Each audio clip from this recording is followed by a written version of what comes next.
Ciclo esporogónico.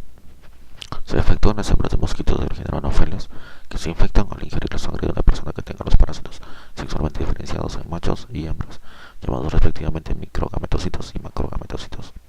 Esas formas sexuadas entran al estómago del mosquito. Los microgametocitos comienzan el proceso de exflagilación, en el cual la cromatina se divide en varios fragmentos, alrededor de 8, que se localizan en la periferia del parásito y originan formas flageladas móviles llamadas microgametos, que al liberarse buscan las células femeninas para fecundarlas.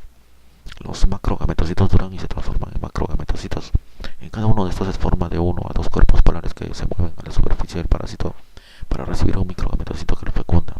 Ocurre así la fusión de sus cromatinas para conformar el huevo o cigote. Este se transforma en una célula alargada y móvil de aproximadamente 20 micros de longitud llamada oocinete, la cual penetra en la pared del estómago del mosquito y se coloca entre las capas epidermal y muscular. Allí crece y se forma el ooquiste, que es redondeado, el cual al llegar a su madurez alcanza un tamaño aproximado de 50 micras. En su interior ocurre la división del núcleo y el citoplasma para constituir gran cantidad de elementos filamentosos llamados esporozoitos. Al estallar el ooquiste se liberan estos esporozoitos y se diseminan por el cuerpo del mosquito, pero se localizan de preferencia en glándulas salivares, donde permanecen hasta ser inoculados al hombre durante una nueva picadura. La duración del ciclo en el mosquito varía entre 7 y 14 días según la especie de Plasmodium y factores relacionados con el vector y el ambiente como temperatura y humedad relativa. Ciclo escazogónico. El ciclo en el hombre comienza con la picadura del mosquito Anopheles, hembra infectada que inocula esporozoitos a los capilares.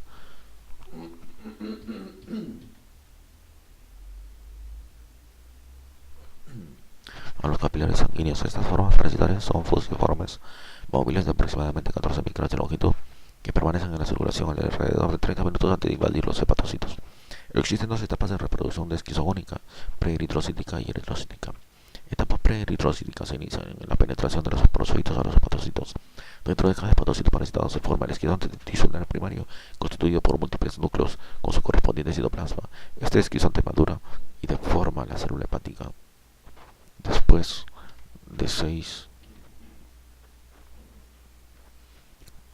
a 12 días, sufre ruptura y libera miles de merozoitos tisulares, los cuales van a la circulación para invadir los eritrocitos.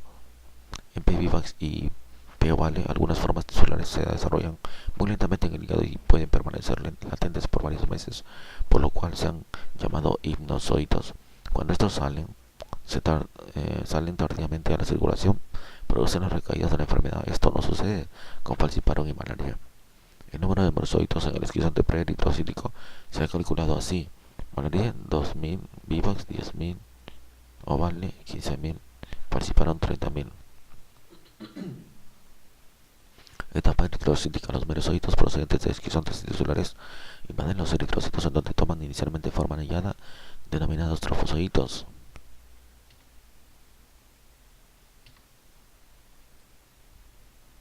Que al madurar adquieren una configuración irregular. Utilizan la hemoglobina para su nutrición, aprovechando la globina de la célula, de la cual queda como producto residual el pigmento malárico o hemozoína, que aparece en el protoplasma del parásito como acúmulos de color café oscuro. Al dividir su cromatina se constituye el esquizonte que madura y toma forma de roseta, llamada así por la distribución de los fragmentos de cromatina, el citoplasma y el pigmento malárico. Falciparum realiza la formación de esquizontes en los eritrocitos adheridos a las paredes de los capilares viscerales. El esquizonte maduro, al romper el eritrocito, libera un número de merozoitos cuya morfología se presentan en forma esquemática en la figura que hemos visto. El número de merozoitos varía de acuerdo a la especie de Plasmodium. La liberación de merozoitos ocurre cada 48 horas en vivax, falciparum, ovale y cada 72 horas en malaria. Cada una de estas formas del parásito invade un nuevo eritrocito y da comienzo a otro ciclo eritrocítico. Algunos merozoitos al parecer tienen una determinación genética para constituir los elementos masculinos y femeninos, o sean los gametocitos, que circulan como formas infectantes para los mosquitos y no producen dermatología en el hombre. Estos gametocitos no llevan a reactivación de la infección humana y si no son ingeridos por los mosquitos desaparecen espontáneamente de la sangre. En falciparum los gametocitos aparecen en la sangre circulante 1 a 3 semanas después de haber parasitemia asexuada y permanecen 4 a 6 semanas después de terminada. En vivax aparecen y desaparecen junto con las formas asexuadas. Patología y patología. patogenia. La sintomatología en la malaria ocurre por la invasión de los parásitos a los eritrocitos en donde se reproducen y causan la lisis. En falciparum, los eritrocitos parasitados se adhieren al endotelio capilar, lo cual es responsable de las complicaciones graves por anoxia tisular, mecanismos inmunológicos y hemorrágicos. Las complicaciones graves son anemia, malaria cerebral, insuficiencia renal, hemorragia, daño pulmonar, falla hepática y congestión esplénica. La patogénesis de la infección por Plasmodium depende de varios factores: respuesta del hospedero, especie genética del parásito, grado de infección, coinfección con otros microorganismos, estado nutricional, edad y sexo. La fisiopatología está basada principalmente en los cambios de los eritrocitos y las lesiones de varios órganos. La severidad de la enfermedad es directamente proporcional a la concentración parasitaria, principalmente falciparum, en la cual existen procesos fisiopatológicos complejos que llevan a efectos graves. Alteraciones en el eritrocito. Todas las especies de Plasmodium que afectan al hombre dañan los eritrocitos. Falciparum parasita eritrocitos de todas las edades y da lugar a la parasitemia más elevada, aunque en algunos casos existen complicaciones severas con parasitemias no muy altas. Vivas afecta predominantemente a los reticulocitos y eritrocitos jóvenes, y malaria ataca casi exclusivamente a los eritrocitos maduros. En las dos últimas especies, este hecho limita la intensidad de la infección. La penetración de los merozoitos en los eritrocitos se hace mediante receptores de membrana de la célula roja que se adhieren con la cubierta de superficie presente en el cono apical del merozoito, que se afirma que la presencia de proteína relacionada con el grupo sanguíneo Duffy es el receptor para Vivax. En la entrada de falciparum al eritrocito se asocia con la unión del parásito a la glicoforina de estas células. Por productos del parásito que son vertidos al eritrocito se forma la vácula parasitófera, que permite la penetración activa del merozoito al interior del eritrocito. Cuando esto se ha cumplido, el eritrocito recupera la integridad de su pared.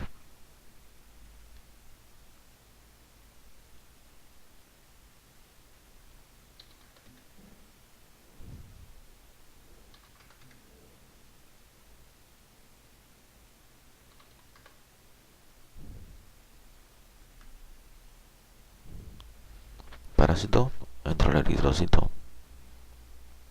Deformidad disminuye y causa que los capilares queden bloqueados. La adhesividad aumenta y también bloquea los capilares. En el eritrocito también el transporte de oxígeno disminuye. Esto causa anoxia, así como los capilares bloqueados. Esto también daña al hígado, causando ictericia, insuficiencia hepática. Y esta insuficiencia hepática puede llevar a la muerte. El daño hepático también disminuye la albúmina,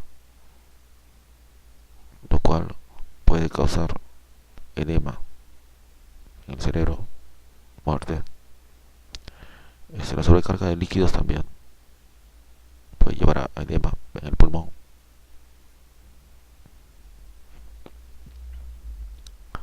La disminución del transporte de oxígeno causa anoxia. La náusea también puede ser causada por el aumento de la fragilidad de los eritrocitos. Se lisan, puede haber anemia, una hemoglobinuria con necrosis tubular, los riñones aguda. La náusea también lleva a vasodilatación y a hipotensión, lo cual también no ayuda al riñón. Las toxinas también causan vasodilatación. Esa vasodilatación aumenta el volumen de la luz de los capilares y causa hipotensión por disminución de la presión. La hemólisis, ya le dijimos, los antígenos, anticuerpos, el complemento disminuye, se forman complejos inmunes y la nefritis nuevamente por complejos inmunes con la insuficiencia renal aguda. Ahora sí, el complemento, coagulación intravascular diseminada. Esto va a causar hemorragia relacionada con el daño hepático, peor, la muerte. Esta es cascada fisiopatológica en malaria grave por falciparum. Eritrocitos parasitados. Infección experimental por Plasmodium al microscopio electrónico de barrido que muestra infección múltiple con deformación del eritrocito. Los cambios de los eritrocitos son más intensos en falciparum y consisten en pérdida de la elasticidad. Los eritrocitos se incapacitan para mantener la distribución normal en hileras que asemejan pilas de monedas y tienen dificultad para el tránsito por los capilares. Citoadherencia. Hay aumento de la adhesividad al endotelio capilar debido a la reducción de la carga eléctrica y a la formación de prominencias en la superficie de la membrana eritrocitaria, lo cual permite que los eritrocitos se peguen fácilmente a los receptores del endotelio, el CD36. Estas dos alteraciones son las principales responsables de la obstrucción de los capilares principales, especialmente cuando se forman los esquizontes. Esto explica por qué casi nunca circulan esquizontes de falciparum. Aumento de la fragilidad se presenta tanto en glóbulos parasitados como en no parasitados. Esto hace que la vida media de los eritrocitos sea menor y que se produzca hemólisis que conduce a una anemia progresiva. Transporte de oxígeno disminuido. El parásito utiliza el oxígeno del eritrocito disminuyendo el oxígeno transportado y los tejidos se encuentran en anoxia.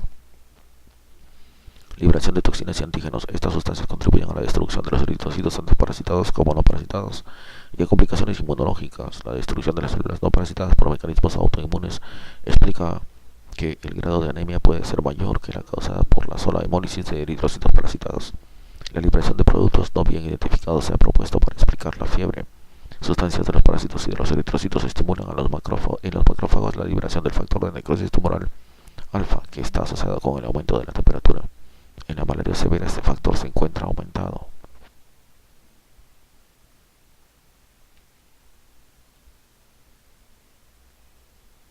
Penetración de un merozoito al eritrocito. Secuencia seguida al microscopio electrónico.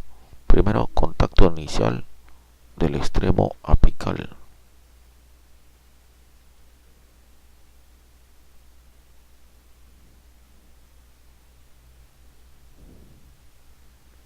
En A, el del merozoito en la flecha.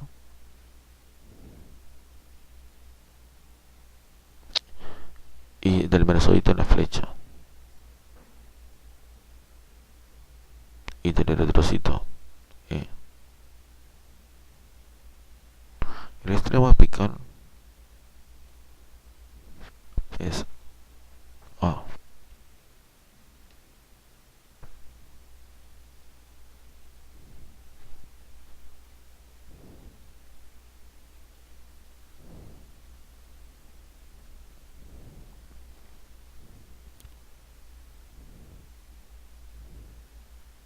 Del merozoito flecha.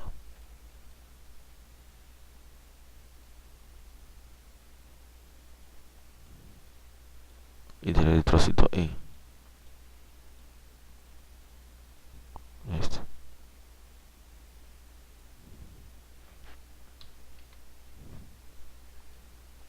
Obsérvese la róptria R. Esta debe ser róptria.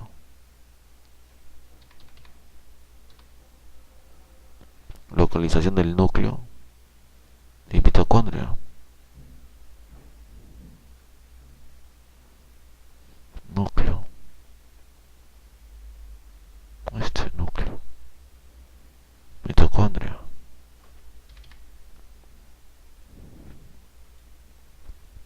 Y cubierta de superficie doble flecha. Es decir, la flecha primera era el extremo apical del merozoito. Este era el extremo apical del merozoito. Ese es el eritrocito entonces.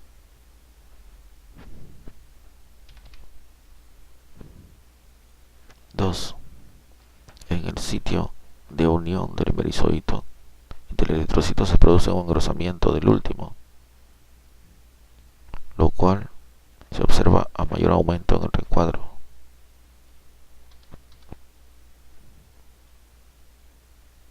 Este es el aumento de la zona. Merozoito, eritrocito. Se están uniendo.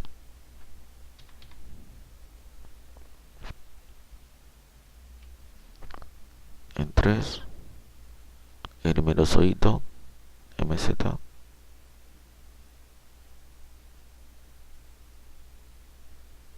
produce una invaginación del eritrocito.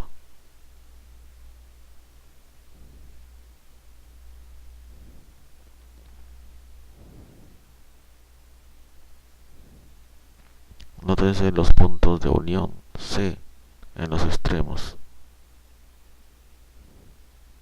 En 4, entrada avanzada del hemerocito en el eritrocito. Wow.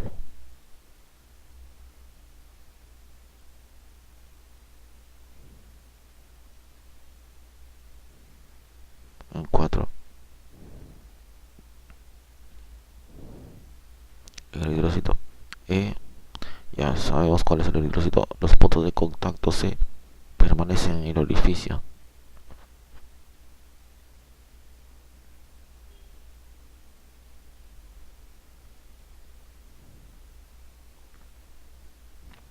Cinco, penetración casi completa del merozoito al eritrocito, en el cual queda un pequeño orificio. La flecha. Los puntos de contacto C se han movido al extremo posterior del parásito.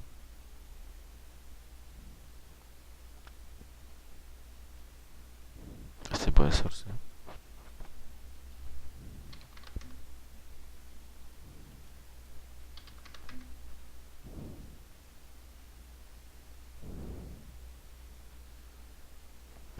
Seis, merozoito totalmente dentro del eritrocito. El extremo posterior del parásito permanece en contacto con la membrana engrosada del eritrocito, flecha, lo cual se observa ampliado en el recuadro.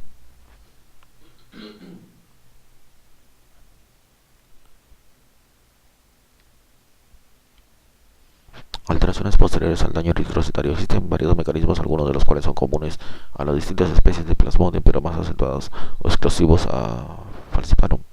Hemólisis es la causa principal de la anemia, que a su vez produce anoxia. En esta hemólisis se liberan, además de hemoglobina, parásitos, pigmento malárico o hemozoina, toxinas y antígenos. El parásito divide la hemoglobina en hemo y globina. El hemo se transforma en hemozoina o pigmento malárico, que se deposita en el citoplasma del parásito, y la globina es utilizada.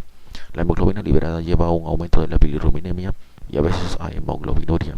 El pigmento malárico es removido de la circulación por las células del sistema reticular endotelial.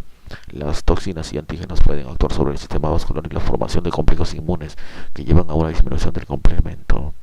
Bloqueo capilar. Los tromos de eritrocitos tapando las capilares, lo cual contribuye a la anoxia y al daño tisular.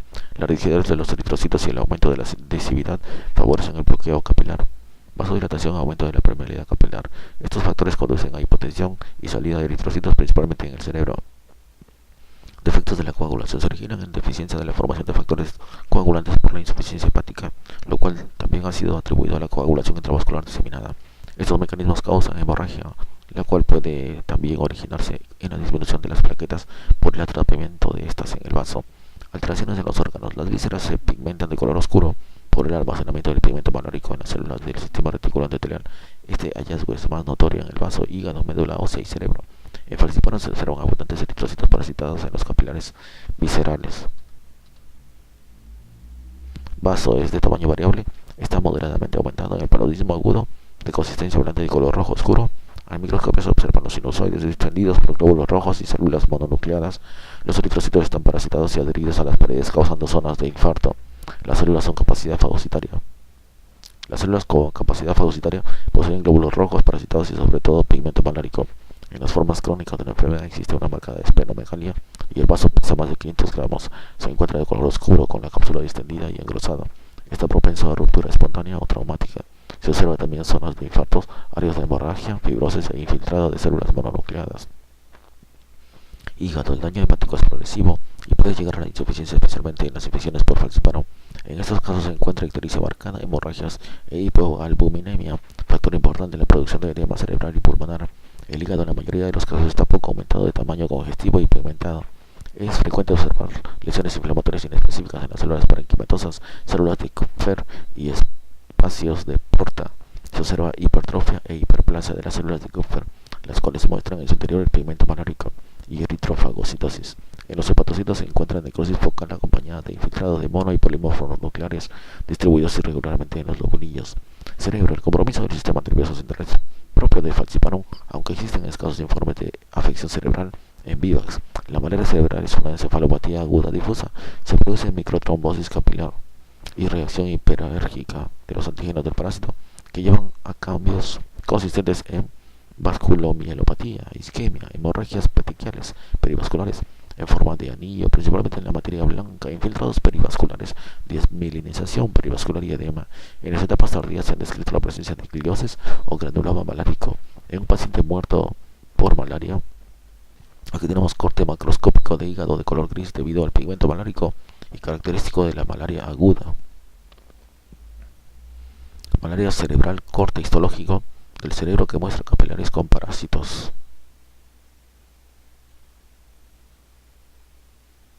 Estos son capilares. Dentro del capilar están los parásitos.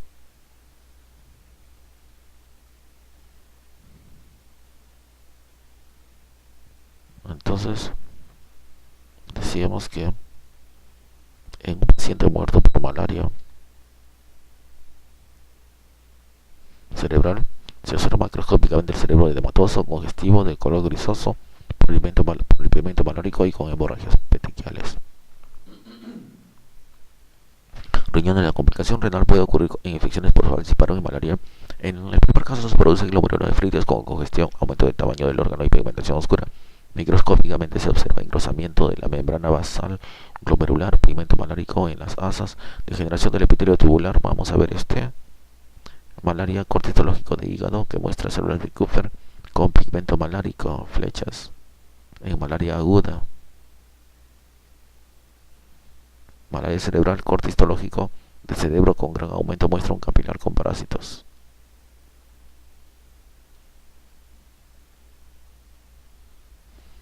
Capilar cerebral con eritrocitos parasitados.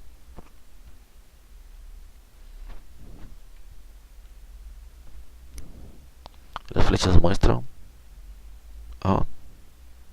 Pared del eritrocito. B. Parásito. C. Pigmento. Cerebral, malaria cerebral, cortes macroscópicos de cerebros. El izquierdo de un paciente muerto por malaria. Nótese la coloración por el pigmento malárico, a diferencia del cerebro normal, al lado derecho.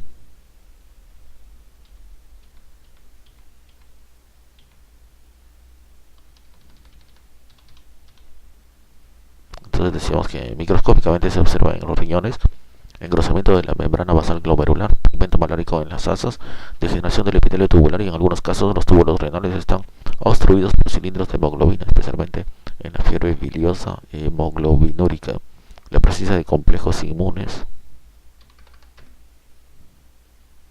y la necrosis tubular llevan a insuficiencia renal aguda. En las infecciones por malaria, principalmente en niñas, se presenta síndrome nefrótico histológicamente caracterizado en la mayoría de los casos por glomerulonefropatías proliferativa, en donde resalta el engrosamiento de la membrana basal y expansión del mesangio. A la fluorescencia se detectan depósitos de inmunoglobulinos y complemento en forma semejante a los daños renales de las enfermedades por complejos inmunes. Pulmones. La principal patología pulmonar en malaria consiste en edema, congestión, acúmulo de pigmento. En infección por falciparum se presenta el síndrome de insuficiencia pulmonar aguda, generalmente asociada a patología cerebral o renal. La afección pulmonar se atribuye al compromiso de la microcirculación capilar, a la excesiva hidratación, hipoalbuminemia y mecanismos inmunológicos. Al microscopio los cambios más sobresalientes son edema, formación de membrana hialina alveolar o infiltrado mononuclear. En la infección por vivax también se han descrito complicaciones pulmonares. Otros órganos. La médula ósea de color oscuro como chocolate contiene gran cantidad de pigmento y parásitos fagocitados por los macrófagos. Es frecuente que exista hiperplasia normoblástica. En falciparum se han observado focos de necrosis en el miocardio debido al bloqueo capilar. La placenta puede estar aumentada de tamaño de color grisoso y microscópicamente muestra parásitos abundantes en los espacios intervellosos y en la circulación materna. Por este motivo puede haber transmisión placentaria. En el aparato digestivo, aunque no es lo usual, se pueden encontrar hemorragias puntiformes, obstrucción de capilares y necrosis de la mucosa. Este tipo de lesiones está asociado principalmente a los casos graves de infecciones por falciparum. Fisiopatología de las complicaciones graves. Las causas de las complicaciones graves, y en especial la malaria cerebral, no están totalmente aclaradas y han propuesto varios mecanismos para explicarlas, entre ellos el papel de la coagulopatía y disfunción de la microcirculación. A continuación enunciaremos las teorías más importantes. Citoadherencia. Los eritrocitos parasitizados al adherirse al endotelio vascular llevan a la obstrucción microcirculatoria. Además, hay glicólisis anaerobia, lo cual conduce a la hipoxia.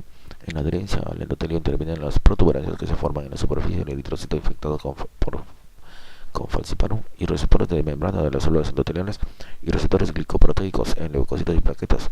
También se discute que la formación de rosetas por los parásitos puede estar ligada a la malaria cerebral en una forma análoga a los microtrombos con eritrocitos parasitados y no parasitados.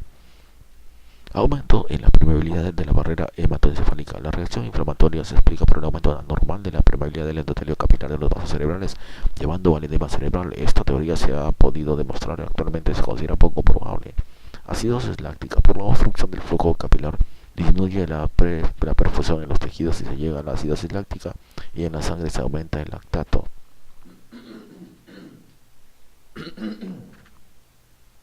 Coagulación intravascular diseminada. Se considera esta posibilidad por la obstrucción microvascular, pero no se han demostrado depósitos de fibrina ni cambios significativos de tromboxano A2, prostaciclina y la degradación de fibrinógeno rara vez están elevados en los pacientes con malaria cerebral. En autopsias de pacientes con malaria cerebral se han observado petequias hemorrágicas en el tejido cerebral y hemorragias retinianas. Los pacientes muestran tiempos de coagulación y protrombina prolongados. Esto indica que hay defectos en los factores de coagulación 5, 7 y 9. La coagulación intravascular diseminada es un evento raro en la enfermedad. Mecanismo inmunológico. La activación de la respuesta inmune resulta de la producción de citocinas proinflamatorias y del aumento de la expresión de moléculas de adhesión en el endotelio que llevan al aumento del secuestro de los eritrocitos parasitados.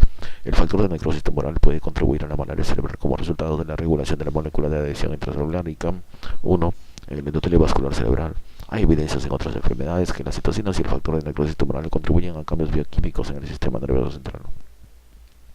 Algunos mediadores solubles liberados por los macrófagos conocidos como citocinas intervienen en los procesos patológicos, como son FNT, interleucina 1, interleucina 6. También se liberan otros factores que intervienen en la inmunosupresión, como la prostaglandina 2 y el interferón alfa. El factor de necrosis tumoral hace que las células endoteliales liberen más interleucina 6, favorece la adhesividad de los polímeros nucleares y activa la fosfolipasa 2, favorece la quimiotaxis activa de los linfocitos y macrófagos. La interleucina 1 tiene acción sobre el hipotálamo y aumenta la síntesis de prostaglandina E, lo que origina fiebre con aumento del número de neutrófilos y de lactoferrina, lo que hace que el hígado aumente la síntesis de proteínas de fase aguda.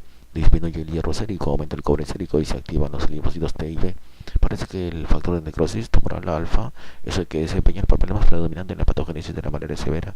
Se estimula por la lisis de los eritrocitos y suprime la hematopoiesis. Se ha concluido que la tasa de mortalidad aumenta en proporción a la concentración sérica de factor de necrosis tumoral. Sin embargo, se cree que este factor es apenas el iniciador de la inflamación de la malaria cerebral. Se había observado que en niños africanos desnutridos existía menos malaria severa, puesto que la deficiencia inmunológica protegía de las complicaciones. También se ha afirmado que en la malaria cerebral existe una reacción alérgica y que la reacción inflamatoria es por hipersensibilidad. La vasculomielopatía se ha dado como un ejemplo de este mecanismo. Sin embargo, no se han demostrado células inflamatorias ni depósitos de inmunoglobulinas o complementos que confirmen esta teoría. Manifestaciones clínicas. En la malaria aguda se presenta escalofrío, fiebre y sudoración, luego anemia hemolítica, hepato y esplenomegalia. En la infección por P. falciparum se presentan complicaciones graves en los órganos, principalmente cerebro y riñón. En los niños y en las embarazadas la enfermedad es más severa y de mayor mortalidad. Las manifestaciones clínicas de la malaria dependen de varios factores como la especie Plasmodium, el número de parásitos y del estado inmunitario del huésped. El periodo de incubación generalmente es entre 7 y 14 días, pero varía con los factores ya mencionados, lo cual puede acortarlo o prolongarlo. Esta etapa de incubación corresponde al periodo preeritrocítico que se desarrolla en el hígado, se inicia con la picadura del mosquito y termina con la salida de los parásitos a la sangre. Malaria aguda. El cuadro clínico característico se resume básicamente en escalofrío, fiebre y sudoración asociados a anemia, leucopenia y posteriormente esplenomegalia. En muchos casos se presentan cuadros atípicos. La enfermedad tiende hacia la cronicidad, estado que se caracteriza por periodos de latencia con etapas de recaídas o recrudescencia. Se entiende por recaída la sintomatología debida a la reaparición de los merozoitos procedentes de hipnozoitos hepáticos, principalmente en vivax, desencadenada por traumas, inmunosupresión o de manera espontánea. La recrudescencia consiste en la presencia de síntomas causados por un aumento de la parasitemia circulante después de un periodo de 2 a 3 semanas, cuando esta era tan baja que no permitía el diagnóstico microscópico. La recrudescencia se puede presentar con cualquiera de las especies de Plasmodium, pero principalmente por falciparum, y con frecuencia se debe a tratamientos incompletos o a resistencia a los antimaláricos. Cuando los parásitos entran mediante transfusión, el periodo de incubación puede acortarse de hasta 48 a 72 horas, pero también puede prolongarse más de lo común. Si la parasitemia es muy baja, en estos casos no ocurre ciclo preeritrocítico. Antes de aparecer el ataque agudo, puede observarse síntomas premonitorios como cefalea, lumbalgia, mialgia, anorexia, vómitos. El ataque agudo se inicia con los accesos febriles precedidos por escalofrío, seguidos de intensa sudoración. Estos paroxismos se repiten cada 48 o 72 según la especie de Plasmodium. Al ocurrir la liberación de los parásitos por lisis de los eritrocitos, algunas veces existen formas mixtas con presencia de diferentes especies de Plasmodium, lo cual modifica la periodicidad de la fiebre. Periodo de escalofrío. Antes de iniciarse el acceso febril, se presenta un periodo de escalofrío, sensación subjetiva de frío intenso en todo el cuerpo, hasta llegar a un temblor incontrolable. En este lapso el pulso es rápido y débil, la piel inicialmente se fría y cianótica. En algunas ocasiones existen náuseas y vómitos. En los niños puede presentar convulsiones. La duración es de aproximadamente 15 minutos, rara vez de media hora.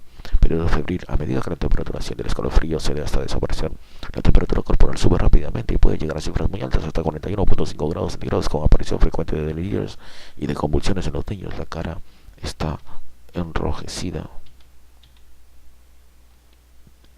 la piel caliente y seca, el pulso lleno y con frecuencia antícroto, taquicardia, hipotensión. Pueden presentarse cefalea, dolor de espalda, náuseas, vómito, dolor abdominal, diarrea y algunas veces alteraciones de la conciencia. Este periodo febril dura entre 3 y 6 horas. Periodo de sudoración. Después de la fiebre en forma brusca se comienza a sudar profusamente y la temperatura cae. La cefalea desaparece y el paciente está somnoliento y con sed. Disminuye la sensación de malestar, aunque puede sentirse exhausto. Después de terminar la sudoración, el paciente entra en un periodo de descanso durante el cual se siente mejor y aún puede reanudar sus actividades hasta el próximo acceso febril. Malaria crónica. Vamos a ver el cuadro.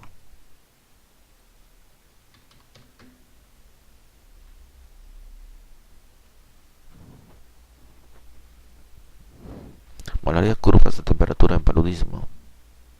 La fiebre parece romperse los esquizontes del ciclo eritrocítico. Vivax, terciana benigna. Falcipario, terciana maligna. Malaria cuartana.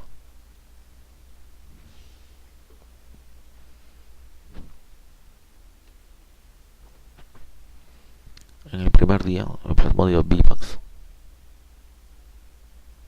En la mañana, aumento de la temperatura. En la tarde cae.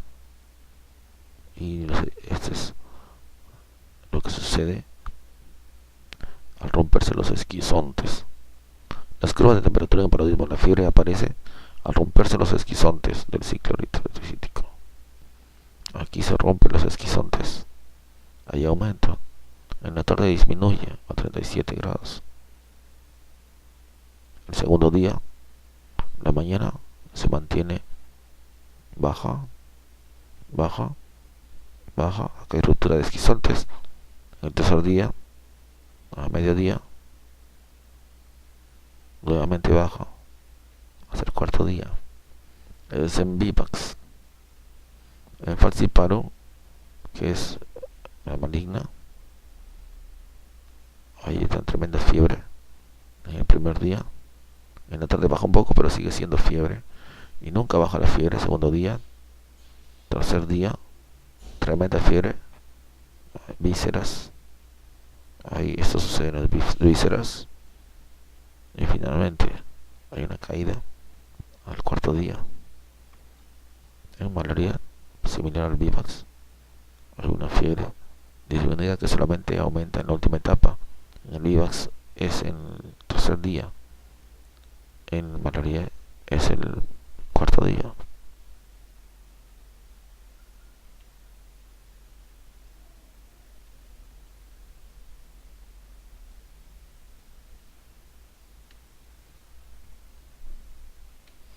Malaria crónica. Existe gran confusión con este diagnóstico, pues se rotula erróneamente que como paludismo crónico habría entidades febriles presentes en personas procedentes de zonas maláricas. Quienes han sufrido o no la enfermedad se considera que existe en casos de paludismo de larga duración causados por caídas o recrudescencias desencadenadas por tratamientos insuficientes.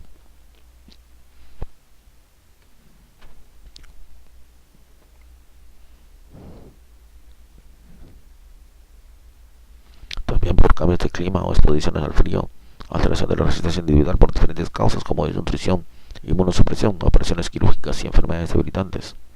En las formas crónicas los signos y síntomas se presentan como en el ataque agudo inicial, pero en algunos pacientes tienen cuadros clínicos irregulares.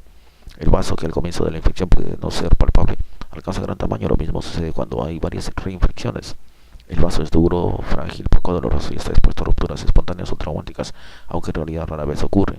La malaria crónica es generalmente benigna, aunque puede llevar a debilitamiento y anemia progresivos. Se observan casos con antecedentes de malaria con comprobación parasitológica, en los que en forma tardía aparecen síntomas con parasitemia muy baja y no detectable en la gota gruesa, pero que se curan con tratamiento adecuado.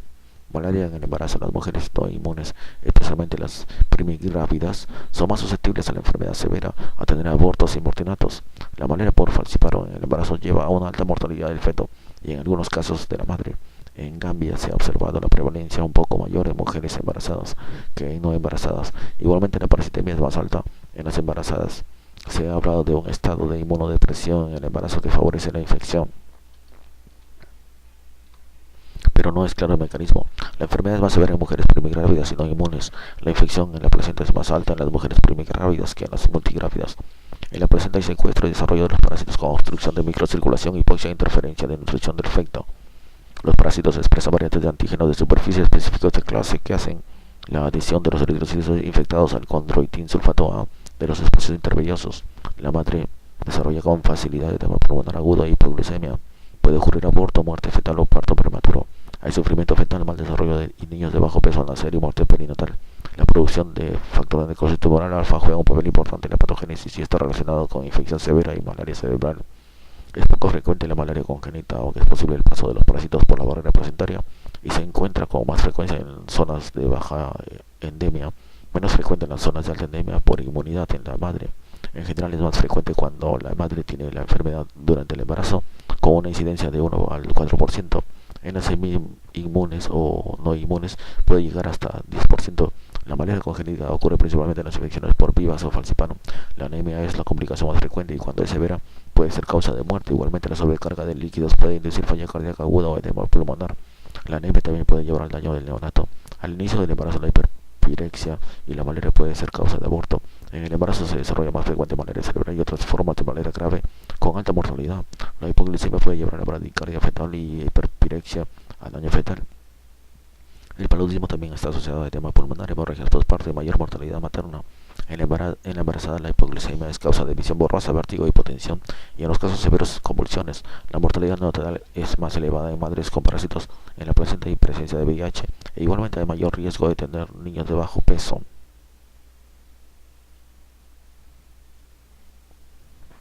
Malaria por P. falciparum, fiebre terciana maligna o perniciosa. Esta forma de malaria presenta mayor número de complicaciones y por lo tanto es la más grave. Es frecuente cometer errores en el diagnóstico clínico por sus variadas manifestaciones y complicaciones. Su periodo de incubación es de 11 a 14 días y los síntomas premonitorios pueden ser más marcados. Infección aguda no complicada. La fiebre es alta, prolongada y su periodicidad es cada 48 horas, aunque en muchas ocasiones es irregular, remitente o continua. El exceso febril está precedido de escalofrío y seguido de sudoración, aunque en algunos casos estos síntomas están ausentes o poco sobresalientes. Los dolores osteomusculares y la cefalea son marcados, lo mismo que la anorexia, la hipotensión ortostática, los vómitos y a veces la diarrea. Existe gran hemólisis con anemia rápida e intensa debido a la alta parasitemia. En algunos casos se observa ictericia leve, hepatomegalia, esplenomegalia y signos de deshidratación. En la orina se puede observar albuminuria, coluria y hematuria. Malaria cerebral es la complicación más frecuente de la malaria severa, pero pueden ocurrir otras anormalidades neurológicas. Llega a ser fatal hasta el 80%, especialmente en los niños. Se sospecha en pacientes con malaria que entran en coma y no existe otra causa que lo produzca. El cuadro clínico se instala gradual pero rápidamente. Se inicia con los síntomas de infección aguda ya descritos y que generalmente se han repetido durante varios días. En los adultos los niveles de falta de conciencia son de distinta profundidad, variando de entre obnubilación o somnolencia hasta el coma profundo. La escala de Glasgow evalúa el estado de coma. Se puede presentar cefalea intensa, cambios en la conducta y más tarde manifestaciones neurológicas diversas, como obnubilación mental, delirio, espasticidad, hiperreflexia, Babinski positivo, disartria, ataxia, clonos, alteraciones de la sensibilidad superficial, incontinencia de esfínteres, convulsiones tónico-clónicas, parálisis facial y trismos. Algunas veces se pueden encontrar signos neurológicos focales, cambios de comportamiento y hasta psicosis. Progresivamente el enfermo entra en coma, que puede llegar a ser irreversible y muere. En los casos más graves puede ocurrir opistótonos, especialmente en los niños.